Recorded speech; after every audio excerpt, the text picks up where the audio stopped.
Game over. Son of who? Hello everyone, it is Leon here, and Dave Horton of Games Radar, yep, and occasionally OPM. And occasionally OPM, yeah. So you reviewed DmC for us. First of all, what did you give it? I gave it a big fat 8. 8 out of 10, cool. Why you obviously you liked it? What do you think its strong points? Loved it. I mean, first things first, I mentioned it to Nate. I know we live in a culture these days of anything less than 12 million being seen as a practical. Forget that. It's it's as much as I don't like putting a lot of emphasis on numbers, I did agonise over this one because it's a damn fine 8. Small niggles that held it back, but aside from that, genuinely the first great game of the year, in my humble opinion. Excellent. It's everything the DmC reboot always should have been, really. I mean, I know accessible's a dirty word these days, but in its literal sense, this is exactly what it should be. See, I found it because the combat basically goes like, here's a bunch of stuff, you do what you want with it. Yeah. Because you can go, if I just want to use these moves, I'll use these moves. Yeah. But then you start going, I can do this one and this one and this one. And it never tells you what to do, but you just suddenly start going, well, I could string this together. Well, that's what I mean by accessible. Because I always find, like, with especially with some 3D brawlers, they're obviously some of the most demanding games in games, pretty much. So there's often that kind of wall of confusion that kind of keeps a lot of people held back from the full possibilities of the game design. DmC, it doesn't lead you by the hand. There's certain things that you'll be getting stuck with certain monsters for a while, and they'll find that one technique and smash them, or find a few things that you can string together yourself. But the overall kind of barrier to entry to finding that stuff is a lot lower. I think it makes it as you make it as complicated as you want. So if you just want to do like heavy attack to get rid of a shield and then mash, that's fine. You can get through the whole game just mashing heavy weapons if you want to. Absolutely. If you want to get cool and do cool stuff, though, the point with the new DmC is the control system and the mechanics and the way everything just feels immediately to hand. Yeah. You've got the freedom to start playing with those tools immediately as soon as you get hold of them, rather than having any sort of barrier of actual interaction to kind of confuse you and have to struggle with. In the way that Street Fighter 4 opens up the deep game to everyone, rather than the people with the insane kind of sort of autistic octopus kind of dexterity. I got obsessed with using the scythe to launch someone in the air, juggle them, and then as you were starting to drop, use the scythe to bring them back up. And extend the juggle. No, that side scoop move is one of the sweetest things in the game. It's nothing that sort of you're not told to do it, you're not sort of forced to do it, but you suddenly go, oh, I can do this, and then that was the thing I wanted to perfect. I mean, I know there's been some people kind of watching videos and complaining about the speed of it compared to old DmC. Maybe it is a little bit slower. I've not timed it. It doesn't look slow. No, it doesn't feel slow. That's the thing. But the thing I found about it is it's just a lot more clear. If you know what I mean. You always feel like you're aware of your situation. You're aware of your surroundings. It's that beautiful kind of seat of the pants balance where you're always sort of having to improvise on the fly, but you're always maybe half a second ahead of the fight in your head. Yeah. So you're always just aware of what your options are at any given time. Yeah. I mean, you've just got time to improvise something cool out of it. I found when I was sort of failing it, it'd be like I'd be trying to. I could see like there was a move coming from a bad guy behind me. And I thought, I'll just see if I can get this last. No, I can't. Yeah, it's when you get too cocky. You bring it on yourself. Yeah, when you commit to a certain kind of like, oh, this will look cool if I do that, and don't kind of remain aware of whether that's the right thing to do or not. So you're saying about is everything a reboot should be. I mean, I think it's got the kind of, in terms of the attitude, the music, and obviously the combat, it sort of feels like DmC, but it forgets all the kind of the slightly clunky, old-fashioned emo kind of. Yeah, it's genuinely cool rather than being sort of cartoon cool like DmC used to be, Because I mean, old Dante, he was awesome in sort of early to mid PS2 era when kind of he didn't age well as a character. The white hair and then the very elaborate. It was kind of. So he was sort of like raucously, sort of cartoonishly badass for a bit, but he never very quickly turned into like a sort of 50-year-old goth who suddenly had a bit of money and could buy expensive goth clothes. Yeah, that guy at the side of the bar, kind of like with sort of Sisters of Mercy playing, been in the same club for 3 or 4 years. Yeah, everyone's got younger apart from him. That one. Yeah, he became that dude. But New Dante is basically awesome. They've got this sort of Bayonetta style situation where kind of the real world, the demon world's overlaid over the real world. Yeah. But that's a brilliant. It seems like a bit of a basically the same as Bayonetta at first, but then you realise that's a really smart way of basically pulling DmC into the real world. Yeah, it reminded me of things like is it John Carpenter? Because you have those in Limbo, you see like what the real adverts say, and the adverts say spend and consume, and there's the old what's the soft drink one where it's kind of Vitality. Vitality is drink more, stay fat, stay stupid. It's that sort of stuff's really smart. It's completely, in terms of thematic stuff, it's completely kind of current world relatable. When it's got all the kind of fantastical, kind of crazy looking. I mean, obviously look what's going on. Yeah, now. so what amazing production explain design. sort of what we're seeing here, 'cause it looks fantastic. It looks like someone put DmC in res. Yeah, that's what I thought when I first played this level. Yeah, this is the nightclub level, which is where you start. You find out without mentioning any specific plot points. There's a nightclub later on that's under demon control. Yeah, you find this out.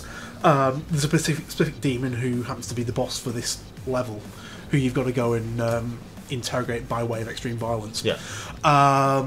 You walk into the club during normal nighttime hours with human crowd there who have no idea what's going on. You confront her, and then she pulls you into limbo, which is the demon world overlaid over the real world. It reminds me and a bit you get of the true version of the environment, which is this. Yeah, and it reminds me a bit of weirdly sort of things like Buffy and Angels. It's all mixed together, but only the right people know it's there and can see it. It's funny you mentioned Buffy and Angel. It's got that same sort of vibe to Angel as well, where kind of it stays true to all the kind of hundreds of years of arcane demonology and mythology and all that kind of traditional supernatural storytelling. Yeah. But kind of just strips out all the fat and pulls it into kind of how would this really work in the modern world. Yeah. You've got great things like Kat, who's a witch, so she's responsible for getting Dante in and out of limbo when he needs to. Yeah. Via the use of kind of sigils on the floor and incantations. She like spray paints them, doesn't she? But she kind of, rather than kind of painting, mixing up the potions and painting the stuff she needs to, she'll just take a stencil and kind of spray paint of kind of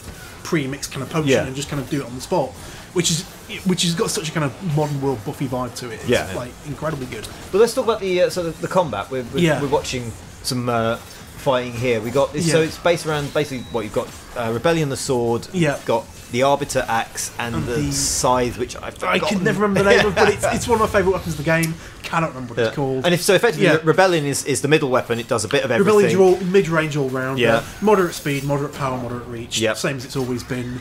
The axe is sort of like an axe hammer. It's a heavy weapon, and it's more focused, isn't it? It doesn't have a wide area of effect. No, it tends to just go straight ahead. Yeah. It's your sort of tank weapon. When you want to barrel through something, a large crowd, and smash a hole in things, it's what you want to use. It's slow as hell, but it's meaty as well. Yeah. And it's got great kind of aerial downward strikes as well. Like, if you're above a bunch of guys and you want to smash down and flatten everything below you, that's the one you want to use. And then you've got the scythe, which is... The scythe is weak, but area of effect. Really good for crowd control. Really good for, obviously, being pinned into a corner. And like you mentioned, it's got great kind of range on it as well. So if you want to kind of scoop up guys and whip them down, it's brilliant for that sort of stuff. And then they also extend into, we just saw then, like you can grab and pull, and so you can pull yourself towards things or things towards you. Yeah, it's the angel lift and the demon pull. Yes. Are the two kind of grappling moves that are attached to both weapons. Yeah. It's a simple thing, but it's absolutely revelatory in terms of how it changes the kind of layout of the battlefield. And it doesn't sort of prescribe any kind of way of using it. It just goes, these are the things, and then you start to work out things to do this is it, because the combat is so accessible and kind of comprehensible like it's never been. Yeah. It's just so much more enjoyable. It's basically more explorable. Yeah. And it's much more fun to explore and discover because there's there's nothing getting in the way of you and your understanding of the game as you get along, basically.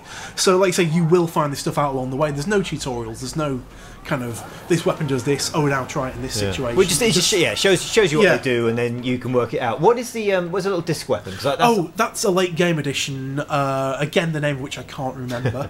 But that is, I can see that's got a pull effect, doesn't it? It's brings everything in. Yeah. I mean that's a particular combo move that does that. Normally, if you're just mashing, it's a good weak area effect thing again. It'll send over a wider range than the scythe. But if you get combo it right, it'll pull every enemy in the vicinity together. Yeah. Into a group. So if you want to kind of do some area of effect, weaken everyone down, then pull them together, and then go into your heavy weapons for more focused direct combo. Making sure you're going to hit 5 or 6 guys at the same time. And you've got that little combo meter the whole time just pushing you, and you end up like trying to get that triple S. But again, I love the way the combo meter works now as well. It's slightly almost the same, but slightly more forgiving, and again just tweaked to kind of make the game more explorable. Yeah. To the point where you'll lose your combo your combo will get knocked down for getting hit, and it'll slowly seep down if you don't kind of keep pulling off cool stuff. Okay. But it's not like you're constantly have to hit a constant barrage, like you're kind of you're constantly pressurised to be awesome constantly or fail. It's, okay. We just saw some traversal there. Yes. So I mean, the angel and devil sort of triggers can be used to pull the environment around and pull you into the environment. Yes. I mean, how much of a sort of a part of the gameplay is that? That's quite a lot now. Because again, the other thing that really impresses about DmC is the way that the platforming and general, traversal navigation stuff isn't the afterthought it used to be. Yeah. Because in old DMCs, it was like, okay, fight. For the sake, you can see Capcom look at the watches, going, okay, it's time to mix it up now. Let's put a token bit of platforming in. But that stuff gets really elaborate later on. You can get some insanely complex stuff where you're flipping through and then using boost strings to shoot yourself forward, or also changing the environment around yourself to make sure there's something to land on when you get there. I've done a little bit of that, where you sort of have to like angel grab yourself through the air and then pull something out so there's something to land on. Yeah. So what do you think about? Because there was quite a lot of prolonged kind of hate campaign from a vocal minority of people that, as far as I can tell, was basically just because of the hair. It was just based on the fact that it's the way of the internet. Anything in the past is better than anything in the present or the future. Therefore, let's hate everything that's coming up. It was nonsense. I always had complete faith Ninja Theory were going to pull this off. Well, I played a really early build, and without really understanding the combat, I got that heavy and a light, and straight away I knew I could tell there was something there that was quite satisfying. Yeah, absolutely. So I was always quite pro from pretty much day one. Yeah, I was, because I always felt DmC needed a massive kick up the arse after 4 anyway. Yeah, it was getting really stale and set in its ways, and like you say, you couldn't, like when Dante turned up in 4 as a slightly older man wearing clearly kind of a jacket he bought off the internet. Yeah, but somewhere that sells skull rings. Yeah, he's 14, still shopping at Hot Topic. Yes, it's just like Jesus, mate, really. And the gameplay was getting really kind of just. They'd gone as far as Capcom could at that point. Yeah. And, I've always had big faith in Ninja Theory. The storytelling's amazing. The art design's fantastic. Yeah. And, they've generally still got, for the size of the company are, still got a really experimental kind of vibe to the way they do game design as well. And, they've just come at it, cut away all the fat. Well, I think they've added some cool stuff without any extra complication as well. I mean, they've taken, like you say, the spirit of it, so that you've got the kind of character, the demons, the combat, all that's there and intact, and then they've basically kind of made a whole new game around it. Yeah. But it reinvents it, like say, for a modern kind of audience without ever sort of really changing what it was that... I know, all the core elements are still there. Yeah, exactly. I mean, it's like when it's like covering a good song, you keep the tune, you cut away the crap, you recontextualise. Yeah, so 8 out of 10, highly recommended. Highly recommended. Thank you very much.